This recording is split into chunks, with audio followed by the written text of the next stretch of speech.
Supreme Court of Louisiana. No. 2023, KK 00202. Travis Hines, applicant.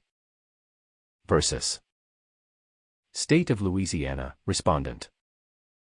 An application for a supervisory writ of review and/or certiorari from Louisiana Third Circuit Court of Appeal No. KW 22-00425. Judges Candace G. Perry, Jonathan W. Perry, and Sharon D. Wilson. Docket No. 170,969. Natchitoches City Court. Parish of Natchitoches. State of Louisiana. Judge Robert Charles Owsley, presiding. A criminal law matter. Reply memorandum to city's opposition to defendant's writ application. Filed on behalf of Travis Hines, applicant. By his attorney. Attorney Philip B. Adams. Louisiana Bar #36-344. U.S. Supreme Court Bar #313-789. Notary Public #144-088. Law Offices of Philip B. Adams, LLC. 400 Travis Street, Suite 1109. Shreveport, Louisiana 71101. Phone, 318-230-71199. Table of Contents. Table of Authorities. Point 3. Reply Memorandum to City's Opposition to Defendant's Writ. Application. Point 4-10. Signature and Verification of Service. Point 11. Table of Authorities. U.S. Constitution First Amendment, pages 5 and 9. Law RS 14:108.p. 7. Law C. Cr. Proc. Art. 218.1.p. 8.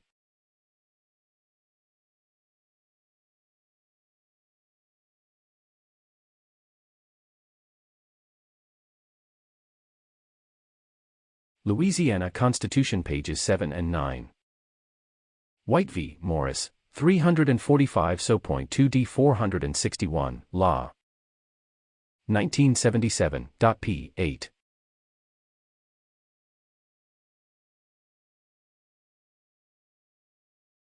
City of Houston v. Hill, 482 U.S. 471 to 472 p. 9. Reply Memorandum. It is worth noting that the prosecutor and defense counsel are both tied to Natchitoches Parish. Defense counsel grew up there and still has family there. Defense counsel went to Natchitoches Central High School and graduated with honors as class valedictorian. Defense counsel also attended Northwestern State University of Louisiana in Natchitoches and graduated with a Bachelor of Science in Mathematics with summa cum laude honors. Afterwards, defense counsel attended the LSU Law Center for Law School. Defense counsel cares deeply about the civil liberties of residents of Natchitoches Parish and is grateful for his experiences and time spent there. What is allowed to happen to citizens in a public library, which is a place of refuge and contemplation for many, is a reflection of all of us. It is disheartening to witness the city of Natchitoches, speaking through its prosecutor, make misrepresentations of fact and law first at the pretrial and trial stages of an unrepresented homeless defendant, then to the Third Circuit, and finally to our state's highest court. It would be equally disappointing to see this court fail to remediate this conduct. Given limited space, defense counsel will address only the main points stressed in the city's writ opposition. At the outset, it's worth emphasizing that the opposition failed to address the detailed analysis that undersigned counsel brought up in the Louisiana Supreme Court writ application. Most of the opposition is conclusory in nature and misleading, as an extremely careful review of all of the record evidence makes clear. The opposition contains numerous factual errors and misstatements not supported by a consideration of all of the trial record and that have already been pointed out by defense counsel. For example, within the first sentence of the first paragraph of the first page of the opposition's statement of the case, the prosecutor incorrectly states that Rosalind Parker called 911. The trial record shows that Ms. Parker did not call 911 as might be expected if imminent violence was truly suspected by her, but she instead called the city non-emergency number. before the opposition was filed. Defense counsel already repeatedly informed the prosecutor of this fact in the defense Third Circuit writ application and in the Louisiana Supreme Court writ application, both of which were presumably read by the prosecutor before he prepared his opposition.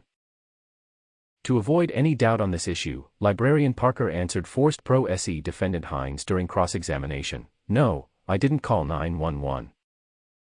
I called the police office." When weighing the totality of the circumstances to establish whether a lawful seizure existed to forcibly require Mr. Hines to identify himself, it is extremely important that the facts from the record be stated accurately. Repeating an untruth doesn't turn it into a truth, and the trial record on this matter is very clear that Ms. Parker did not call 911. Similarly, even though claimed in the opposition, Hines never entered restricted access areas of the third floor either. The city's opposition uses the word restricted multiple times, but this assertion by the city is misleading.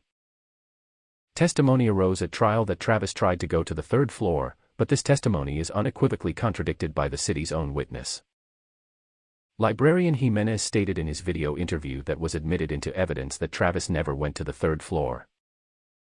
More generally, Jimenez was asked, "Did you ever see him try to access any areas of the library that are off limits, or anything like that?" To which he answered, "No.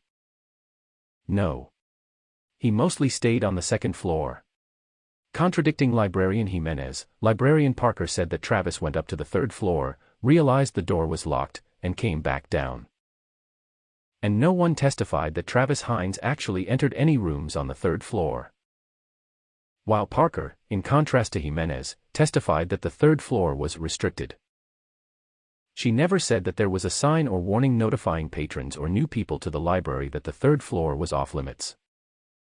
You cannot credibly call a floor restricted if you don't communicate this information to patrons in advance. Patrons cannot read minds. She also never testified that she ever verbally told Travis that he could not go to the third floor. A simple, "Sir, you can't go up there," would have sufficed for a first-time patron such as Travis. In any event, no one testified that Travis engaged in any criminal activity when allegedly simply going up to the third floor. The opposition referred to Mr. Hines having cameras. This point can be dismissed in short fashion. Mr. Hines regularly records travel videos on a YouTube channel. Mr. Hines activated cameras in this case for his protection when officers approached him. The officers themselves had body cameras. Citizens have First Amendment rights. Just as it was not a crime for officers to use their cameras to protect themselves, it was not a crime for Mr. Hines to use his cameras to protect himself in a public location. The opposition referred to Jimenez's testimony on several occasions. However, Librarian Jimenez never communicated to police before Hines's arrest, so Jimenez's claimed concerns could not have been known to the officers when they seized Mr. Hines and, thus, could not have affected the seizure. Jimenez's claimed concerns are, thus, irrelevant for Fourth Amendment analysis. Librarian Jimenez was asked under cross-examination, Q. Did you make any statements to police before Mr. Hines was arrested? And he responded, A. No, sir. Thus, Jimenez admitted at trial that he verbally conveyed no information to police before Mr. Hines was arrested. Jimenez also testified at trial in the following fashion, Q. Now, at some point you talked to the police, correct? A. That day, no, I didn't. Q. But at some point, did you talk to the police at the police station or anything? A. They asked me to come in for a statement, but it wasn't the same day, no, sir.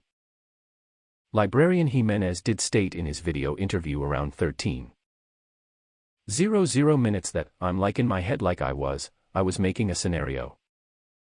You know. This scenario was never corroborated and in fact shown to be utterly irrational given the lack of any evidence ever observed or recovered for any feared shooting or bomb. Reasonableness is not measured by the degree to which subjective fear exists or the particular emotional state of individuals. Reasonableness is measured by objective evidence. Just as the scientific process demands evidence before claimed hypotheses are accepted as truths, claimed statements in criminal law must be backed by objective evidence to be reasonable. Otherwise, we are only deluding ourselves into thinking that we have actual legal standards governing perhaps the most important component of our lives, liberty. Jimenez elucidated the real reason behind his fear when asked by the prosecutor, Q. Were you afraid for what you did not know, the unknown? And it was the attitude from the very beginning. Apparently, the unknown and Travis's attitude triggered fear in Jimenez. Hardly the type of facts rising to the level of probable cause or objectively reasonable articulable suspicion of a crime. If Miss Parker, Jimenez, and the officers actually feared a bombing and or shooting as claimed, the facts that follow are telling. It is telling that Miss Parker called, from the outset, a non-emergency dispatcher. It is telling that Parker and Jimenez did not notify present patrons through direct, hushed, or secretive means to flee the library or exit but rather allowed the patrons to merrily carry on with their affairs. It is telling that Jimenez admitted at trial under cross-examination to not talking at all to the police about the claimed circumstances until after Hines' arrest. It is telling that Miss Parker admitted to responding officers to the scene that she did not know that Travis was doing anything and did not want him arrested. It is telling that these same officers then could be seen on body camera footage quickly approaching Mr. Hines to a very close distance and surrounding him.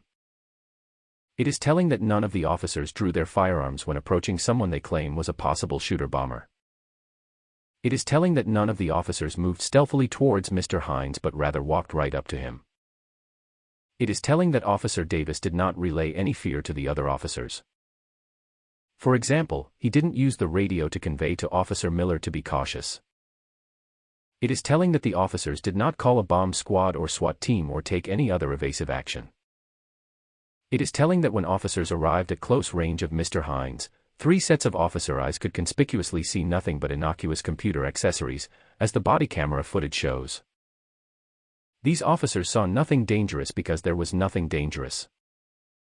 It was readily apparent that they were dealing with nothing serious. Otherwise, they would have drawn weapons and immediately taken action. Most importantly, it is telling that no objective evidence of any kind was ever observed or uncovered to indicate that a shooting or bombing was about to occur. Facts are stubborn things, and none of these facts can be ignored by a rational fact finder. The absence of evidence is itself evidence of innocence.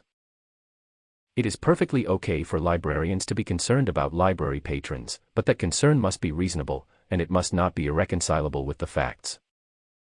Concern that is transformed into paranoia that gives rise to a Fourth Amendment encounter with police must still be measured by objective evidence or utter lack thereof. The prosecutor now confusingly stresses that pornography was one factor in the uneasiness of officers. However, this stressed factor is one which the prosecutor objected at trial as being irrelevant to whether the seizure of Mr. Hines was unlawful. At trial, he objected to the legal relevance of pornography to the seizure analysis. And the trial court sustained that objection but later irrationally cited pornography in its reasons for finding guilt. Now, however, the prosecutor chooses to do an about-face and stress the relevance of pornography in this case. This double-mindedness by the prosecutor and trial judge on this issue is manifestly unjust. The prosecutor cannot be allowed to argue and object at trial that pornography was irrelevant to the city's case, be sustained by the trial court on that objection. Later argue in closing argument at trial that pornography was instead relevant, have the trial court then do an about-face and consider claimed pornography as a factor in its reasons for judgment. And then later argue again to appellate courts that pornography is relevant to the city's case. When the city objected to the relevance of pornography at trial, and was sustained by the trial judge, the city waived its right to later argue that pornography was relevant. The city cannot be allowed to contradict itself on this crucial issue. Just as there was no objective evidence to corroborate a professed fear of a bombing or shooting, the city has no objective evidence to corroborate post-arrest officer assertions regarding seeing alleged pornography.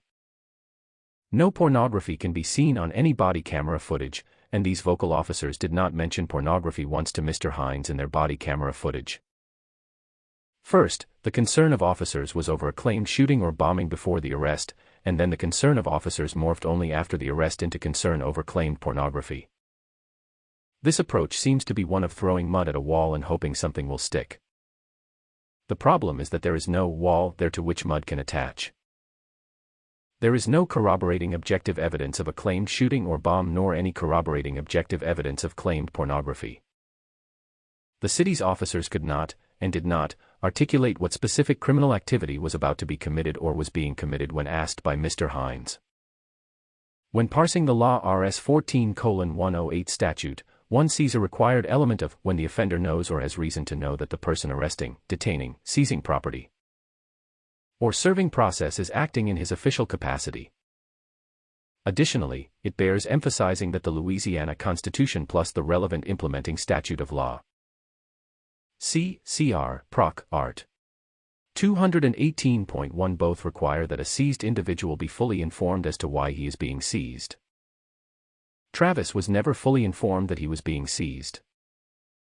These laws exist to make sure that a citizen endowed with legal rights has the ability to make a determination as to whether an officer is acting in a lawful manner before that same citizen decides whether to surrender his Fourth Amendment liberty to the whims of that officer. A fundamental component of due process is notice. The body camera video shows Travis asking questions to assess the lawfulness of the seizure when the police quickly lost patience. Travis was doing nothing criminal in nature, and 3 police officers surrounding him could easily see nothing dangerous. Travis asked for clarification from officers who are supposed to serve citizens, not rush to make an arrest of them. At no time did the police inform him he was being seized through detainment. At no point in time did they tell him that he was suspected of being a shooter. At no point in time did they tell him that he was suspected of having a bomb. At no point in time did they tell him that they saw pornography. All Officer Davis could articulate in his body camera footage was that Travis was kinda acting suspiciously. Officer Davis couldn't even say Travis was acting suspiciously. He had to equivocate even that language with the use of the word kinda. Viewing this language choice in another way. Kinda acting suspiciously is less than, acting suspiciously is less than reasonable. Articulable suspicion is less than probable cause. No rational trier of fact could conclude beyond a reasonable doubt that Travis knew he was detained seized under the Fourth Amendment when no such basis for a detention could even be fully articulated as required under our law. The trial court completely ignored a required element of the crime for which there is insufficient evidence. The prosecutor referenced the judge's opinion, had the defendant intentionally created suspicious circumstances. However, this opinion of the trial judge is not supported by any corroborating record evidence. An opinion or belief unsupported by record evidence is irrational. This type of trial court and prosecutorial reasoning subtly shifts the burden of proof from the government to the defendant. Instead of focusing on its own evidence, this clearly upset Officer Davis. Instead of focusing on its own evidence, the government shifts its argument and blames a homeless defendant for a seizure perpetrated upon him by government officers. The Fourth Amendment is designed to be a limitation on governmental power, not a limitation on citizens and their right to be left alone. Mr. Hines verbally challenged the actions of police officers by telling them that the law as Officer Davis represented it was incorrect. This clearly upset Officer Davis and Officer Miller, who stated to Mr. Hines in the body camera footage, "So this is how we are going to do this." Mr. Hines had a constitutional right under the 4th and 14th Amendments to resist an unlawful seizure in which he did not have to provide his identification. See White v. Morris, 345 So.2d 461, Law. 1977, when Officer Miller again asked Mr. Hines to identify himself, and Mr. Hines stated, "There is no crime," Officer Miller, who had been verbally challenged by Mr. Hines's expressive conduct, immediately made an arrest. Mr. Hines's speech, verbal challenges, and protective camera recording of the officers were all protected under the First Amendment of the United States Constitution. The First Amendment requires that officers and municipalities respond with restraint in the face of verbal challenges to police action. City of Houston v. Hill, 482 U.S. 471-472. The prosecutor referred to the trial judge as having rationally evaluated all of the evidence. However, as the Third Circuit Court of Appeal found, this same trial judge irrationally denied Mr. Hines of one of the most fundamental rights of all, the right to the assistance of counsel. The trial court denied Mr. Hines the right to counsel even though Mr. Hines filed a pro se motion requesting counsel and cited correct legal precedent in his demand for court-appointed attorney. Likewise, the prosecutor, despite having decades of criminal legal experience, contributed to this denial of counsel by not informing the trial court of its fundamental duty to ensure that a defendant entitled to representation has representation. Law Constable Art. I-13 guarantees a defendant the right to assistance of counsel at each stage of the proceedings when he is charged with an offense punishable by imprisonment. Article 1(13) of the Louisiana Constitution states the following. 13. Rights of the accused. When any person has been arrested or detained in connection with the investigation or commission of any offense, he shall be advised fully of the reason for his arrest or detention. His right to remain silent, his right against self-incrimination, his right to the assistance of counsel and, if indigent, his right to court-appointed counsel. In a criminal prosecution, an accused shall be informed of the nature and cause of the accusation against him. At each stage of the proceedings, every person is entitled to assistance of counsel of his choice, or appointed by the court if he is indigent and charged with an offense punishable by imprisonment. The legislature shall provide for a uniform system for securing and compensating qualified counsel for indigents. It is noteworthy that the prosecutor did not contest, through a cross-appeal, the Third Circuit Court of Appeals finding that Mr. Hines was denied the right to counsel. The trial judge also repeatedly denied Mr. Hines at multiple junctures the basic right to confront and cross-examine his accusers and also committed other constitutional violations. The Third Circuit did not rule on these defense assignments of error but pretermit them. Pretermitting them makes them no less meritorious in assessing the trial court's conduct. Nevertheless, if the trial judge could not make proper decisions on all of these foundational issues, such as the right to counsel, the right to confront and cross-examine accusers, and the right to due process, his decision on the most important issue of all, guilt or innocence of the accused, must be analyzed with extreme caution. Admittedly, one's imagination is strained when granting the trial judge deference as to his fact-finding by presuming that he nevertheless acted rationally in determining guilt or innocence while simultaneously considering that the trial judge irrationally violated the basic constitutional rights of a defendant in multiple, foundational ways. Given his denial of multiple, elementary, constitutional rights of Mr. Hines and disproportionate heavy-handedness towards unrepresented Hines at sentencing for not giving his name, this trial judge's evaluation of the facts must be scrutinized with great particularity to determine if his evaluation of facts and law was rational under the record presented to him. In the opposition, the prosecutor completely avoided the question of determining what type of seizure occurred. He assumed a detention occurred and never discussed whether an arrest in fact occurred even though undersigned counsel brought up this point. The type of seizure is significant because it determines the quantum of proof necessary for officers to justify a seizure. The prosecutor did, however, provide an argument that proved undersigned counsel's point when he repeatedly referred to a so-called protective group being formed to prevent Travis from leaving. When a suspect is not free to leave, that impingement on freedom of movement when assessed under a totality of the circumstances can constitute a de facto arrest. One need not put handcuffs on an individual to arrest that individual. The case law is clear on this point. Critically, the officers in this case believed that they had probable cause to make an arrest even before the contact.